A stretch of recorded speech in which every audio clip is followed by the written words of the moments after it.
Who among us hasn't had a toxic boss? That grinning, smarmy, power-hungry guy who somehow makes his personality your problem. I certainly have, and clearly Sam Raimi has too, because in his latest film, Send Help, he turns the tables on the horrible boss archetype in a way that borders on cathartic wish fulfillment. Our surrogate character is Linda Liddle, played to perfection by Rachel McAdams, who finds herself pitted against her new CEO, Bradley Preston, and an extremely punchable turn by Dylan O'Brien. Linda works a thankless job in her company's planning and strategy department, quietly competent and chronically overlooked. So, in the spirit of her profession, let's talk numbers. It's been 4 years since Raimi last sat down in the director's chair with Doctor Strange and the Multiverse of Madness. Go back even further, and this marks his first horror film as a director since 2009's Drag Me to Hell. Push the clock back even further, and it's been 26 years since his last R-rated horror outing, The Gift. All of which is to say, for Raimi fans like myself, there was a lot riding on this one. I'm happy to report that Send Help delivers all the classic Raimi you're looking for with a few new fun twists. In other words, new look, same great taste. In Send Help, we meet Linda Liddle, played by Rachel McAdams, a mid-level employee at a thoroughly unremarkable corporation. When the company's CEO passes away, his son steps in to take the reins. Enter Bradley Preston, played by Dylan O'Brien, a nepo baby picking up where his father left off. Before his death, the elder Preston promised Linda a promotion, one that Bradley immediately denies her, opting instead to reward his frat buddies. Despite being excellent with numbers, Linda is punished for lacking the ability to charm a room, close a deal, or golf. Bradley offers her a chance to prove herself by joining him and his cronies on a work trip to Bangkok, where she will, unsurprisingly, be expected to do all the heavy lifting. But while en route, Bradley's private jet goes down in spectacular fashion, leaving only Linda and Bradley stranded on a deserted island. If they want to survive, they'll have to work together, even as tensions rise and the power dynamic begins to shift in unexpected ways. Since the film was first announced, comparisons to Castaway and Misery have been inevitable, something Raimi himself has even acknowledged. But rather than leaning on those parallels as a crutch, Raimi treats them as a challenge. At nearly every turn where you would expect a familiar beat, he recognizes that expectation and flips it. While yes, echoes of Castaway are certainly present, Send Help plays more like a feral, bloodier version of Survivor, a favorite show of Linda's. I want to be the next survivor!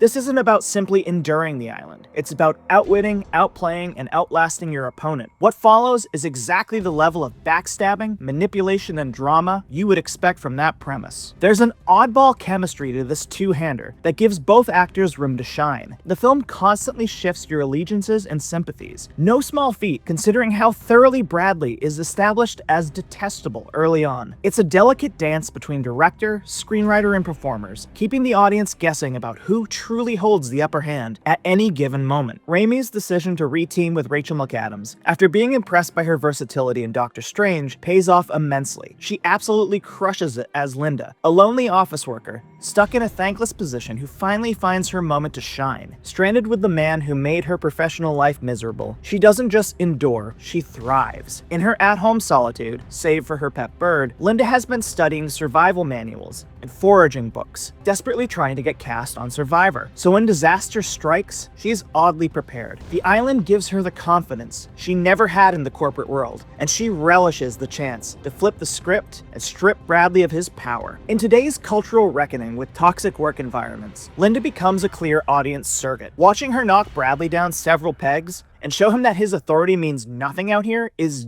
deeply satisfying. Every time she throws his own corporate jargon back in his face is pure catharsis. McAdams is clearly having a blast, and it speaks volumes about her performance, that even as Linda crosses line after line, you can't help but root for her. As Raimi himself put it, but she was like a sickly little seed, bad seed that came to this island and found fertility.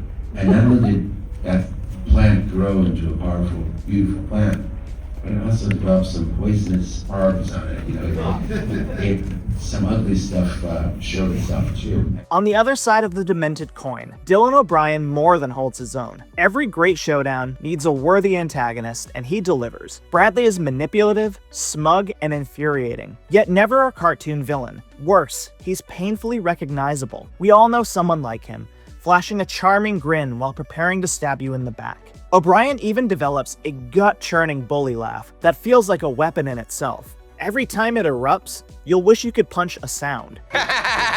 And yet he brings enough subtlety to the role that the film occasionally earns your trust and sympathy for him, navigating a tricky shift in audience identification with impressive control. At times the dynamic even flirts with something resembling romance, as if the film might be preparing to pull its punches. And then this movie reminds you who the hell directed it, because this is a Sam Raimi movie to its core, baby. I'm happy to report that die-hard fans of his work are walking out of the theater with big grins on their faces. This is Raimi firing on all cylinders. The film is packed with fantastic visual gags, well-placed cameos, inventive camera work, and the kind of gleefully campy splatter you'd expect from the man behind Evil Dead. There's even a moment that feels ripped straight out of that franchise, with others that harken back to the delightfully mean-spirited mayhem of Drag Me to Hell. You can practically feel Raimi cackling in the director's chair as blood, and worse, hits the fan. Or rather, faces. Sam, you cannot put that substance in your movie. That substance is hog mucus. And I said, no, it's not. This is a film that showcases both the technical competence and wonderfully unhinged energy of its creator, carrying the swagger of a seasoned master of horror who knows exactly what his audience wants. Yet it's all handled with such control that when the escalation into full-blown insanity arrives, you never question it. Raimi guides the film there in a way that feels natural and logical, even as it becomes increasingly unrestrained. Once again, he proves why he remains one of our finest and most distinctive genre filmmakers. I saw this movie with a packed crowd at the Aero Theater in Santa Monica, and Raimi himself came out afterwards for Q&A. And absolutely held court. For a solid half hour, he reminded everyone in the room why he's one of the least pretentious directors working in Hollywood. He just loves making movies his way, and he makes them for us. He lives for the laughs and the screams, of which there were plenty. Seriously, see this one with an audience. The script by Damian Shannon and Mark Swift is razor sharp, especially when Linda starts using Bradley's own corporate jargon against him. Every repurposed slogan and smug phrase turned back on its creator is deeply, cathartically satisfying. And when she says, "Do not mistake my kindness for weakness,"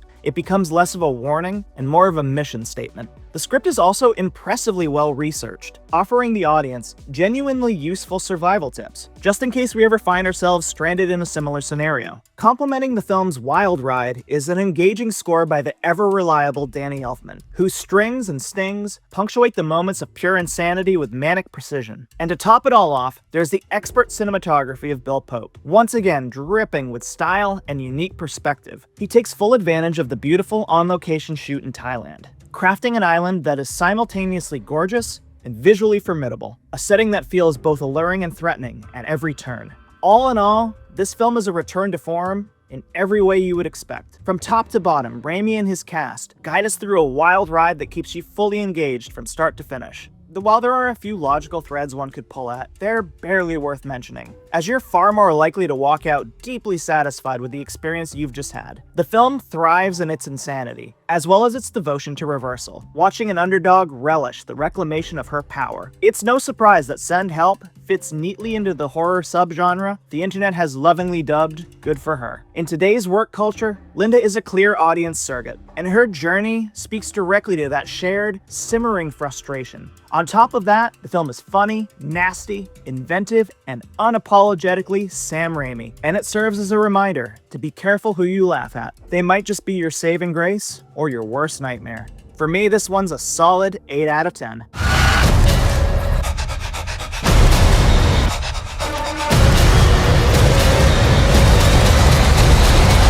I don't think we should ever leave.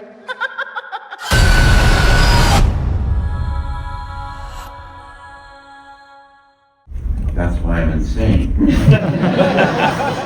Thank you for clicking on our video, everybody. If you like what you saw here, please make sure you like the video and subscribe and share with your friends who like this sort of content. JoBlo was created by movie fans for movie fans, and we appreciate your support.